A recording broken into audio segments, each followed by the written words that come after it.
Saludos fanáticos de la velocidad y del eterno folclore italiano, ese que podría competir con cualquier telenovela de sobremesa. Si alguna vez pensaste que las curvas de Mugello esconden más secretos que el historial de navegación de tu primo, este es tu vídeo. Dale al botón de suscripción, porque hoy vamos a desenterrar una de las tramas más oscuras desde que alguien decidió que fichar otra vez a Jorge Lorenzo por Ducati era buena idea.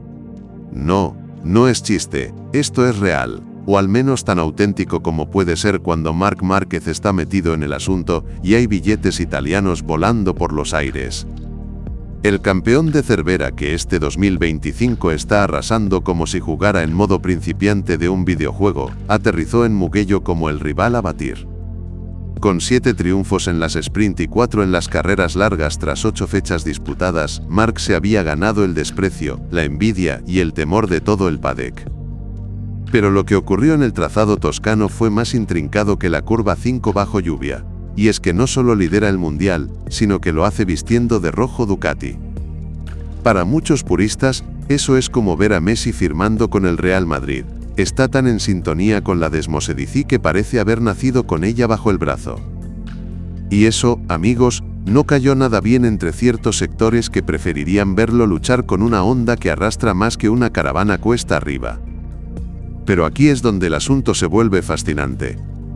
Porque cuando Marc se siente a gusto, cuando encadena victorias como quien colecciona cromos, el resto del paddock empieza a sudar. Y en Italia, tierra santa para los tifosi y hogar de Pecco Bagnaia, había quienes pensaban que ya era momento de ponerle un alto al dominio del español. Se empezaba a gestar una campaña clandestina, una operación silenciosa con el objetivo de enturbiar el brillante momento de Márquez. La trama comienza días antes del GP.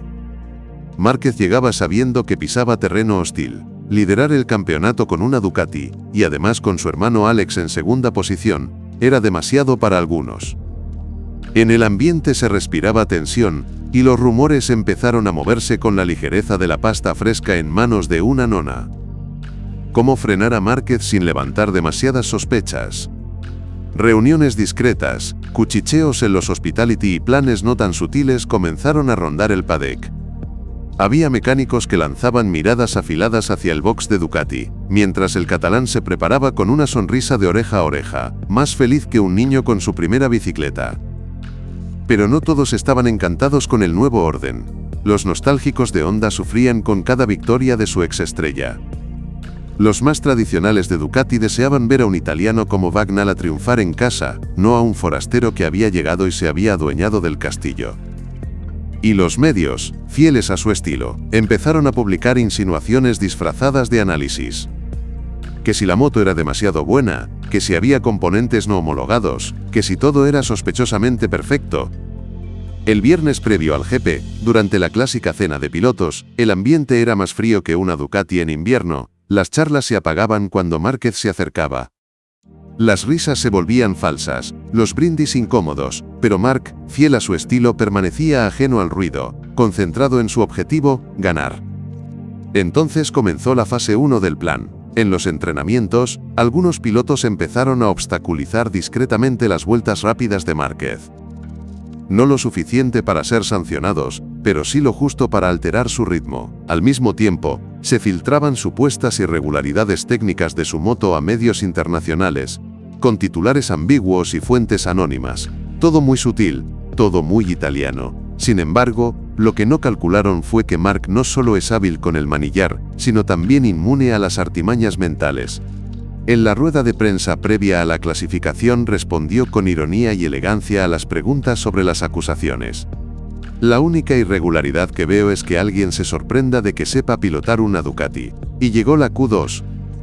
En lugar de derrumbarse, el de Cervera salió a pista con la concentración de un francotirador. Esquivó el tráfico como si tuviera GPS interno, encontró líneas nuevas donde otros veían muros y firmó una pole position antológica, batiendo el récord del circuito y dejando al paddock en silencio. El sábado cerró con victoria psicológica para Marc, pero el plato fuerte estaba por venir. El domingo amaneció con olor a guerra. Mientras otros sudaban en sus garajes, Márquez paseaba tranquilo, confiado, como quien ya ha leído el guión y sabe el final. Los últimos intentos de presión llegaron en la vuelta de formación, con gestos y maniobras forzadas, pero Mark no mordió el anzuelo, mantuvo la calma. Y cuando las luces del semáforo se apagaron, salió disparado como un misil. Desde la primera curva, quedó claro que nadie iba a arrebatarle ese GP. Fue una exhibición de control, agresividad y concentración. Cada vuelta era una bofetada al plan de sabotaje, cada adelantamiento, una lección de pilotaje. Al cruzar la meta, no solo ganó la carrera, derrotó una conspiración. En Mugello, territorio hostil, Marc Márquez demostró que los grandes no se achican ante la presión. La Operación Toscana quedó expuesta, desmantelada por el talento de un piloto que no necesita excusas. Solo necesita una moto, un circuito y un objetivo claro: ganar. Y a los que intentaron pararlo, les dejó un mensaje grabado en cada curva: conspirad lo que queráis, aquí manda el 93. Aquella fue su forma sutil de decir: podéis seguir intentándolo, no servirá de nada. En ese escenario, las únicas leyes que realmente cuentan son las de la física y las del talento, y en ambos terrenos, Márquez es insuperable. Tras semejante despliegue de superioridad absoluta, llegó el momento más sabroso de todo el relato. Observar cómo los artífices de la conjura intentaban justificar lo injustificable. Era como presenciar a un grupo de ilusionistas aficionados tratando de explicar por qué su acto para desaparecer a David Copperfield no solo falló, sino que acabó tragándolos a ellos mismos. Las ruedas de prensa posteriores a la carrera se convirtieron en un desfile de excusas más variado que una carta de trattoria napolitana. Los más puristas de Ducati intentaron salvar los restos de su dignidad. Ha tenido suerte, afirmaba uno de los técnicos veteranos con la misma seguridad que si hubiera dicho que el fuego congela. La moto estaba perfectamente ajustada para hoy, añadía otro, olvidando convenientemente que esas condiciones eran iguales para todos los pilotos. Pero las joyas del absurdo llegaron con las declaraciones de algunos corredores implicados en la operación. Uno, cuyo nombre omitiremos por respeto pero rima sospechosamente con Fabio Suertaro, insinuó que Marc se beneficiaba de una ventaja aerodinámica ilegal. Su moto corta el aire distinto, dijo con la solemnidad de un físico hablando de agujeros negros, pero no supo explicar por qué ningún otro Ducati replicó su rendimiento. Mientras tanto, algunos mecánicos recurrían al eterno comodín: los neumáticos. Michelin debería revisar los compuestos, murmuró uno, ignorando que Marc usó las mismas gomas que los demás. Culpar a las ruedas era como echarle la culpa al balón porque Messi mete más goles. Sin base pero útil cuando se carece de argumentos sólidos. La prensa italiana, que había sido una de las columnas vertebrales del Plan Toscana, tuvo que hacer un malabarismo mediático digno del Cirque du Soleil, para explicar por qué sus fuentes eran tan reales como un billete de 3 euros. Algunos incluso insinuaron que Márquez había fingido estar a medio gas toda la semana para dar el zarpazo el domingo. Era una teoría más apropiada para una novela de espías que una competición seria. Y entonces habló el estratega, ese personaje en la sombra que había coordinado buena parte del complot. En una entrevista concedida a un portal menor, declaró: Marc Márquez es un fenómeno que no responde a las leyes normales del motociclismo. Fue su forma elegante de reconocer el desastre, aunque envuelta en un lenguaje tan grandilocuente que parecía que hablaba de relatividad cuántica. Los aficionados más radicales, esos tifosi que vieron la victoria de Márquez como una ofensa nacional, tuvieron que tragarse su orgullo con cucharones. Algunos, tras varios vasos de Chianti, musitaron: quizás lo subestimamos. Este tío no es normal. Uno añadió: pilota como si tuviera un pacto con algún ente divino que entiende de motores. Mientras todos buscaban explicaciones enredadas para lo que, en realidad, era simple, Marc se limitó a sonreír con la calma de quien sabe que ha dado una lección magistral. Ha sido un fin de semana interesante, dijo con su habitual ironía. Era su forma de recordar que ni la conspiración más elaborada vale nada cuando se demuestra en la pista quién manda. El PADEC quedó en silencio. No por falta de palabras, sino porque ya no hacía falta decir nada más. El asfalto de Mugello había hablado. Los conspiradores se esfumaron como murciélagos sorprendidos por el amanecer, cada uno a su rincón a lamerse las heridas. Los días posteriores fueron como el aire después de una tormenta. Más claro, más limpio, con todo en su sitio. El universo MotoGP, normalmente lleno de egos, habladurías y tensiones, se quedó mudo. No por derrota, sino por respeto.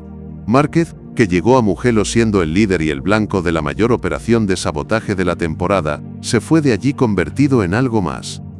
En leyenda.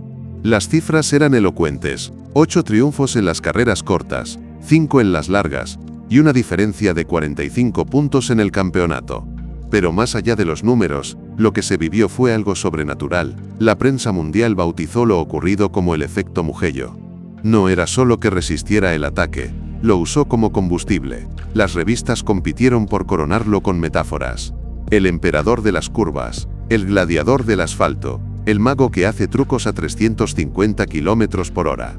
Los equipos rivales, que habían invertido más energía en sabotear que en evolucionar, tuvieron que mirarse al espejo.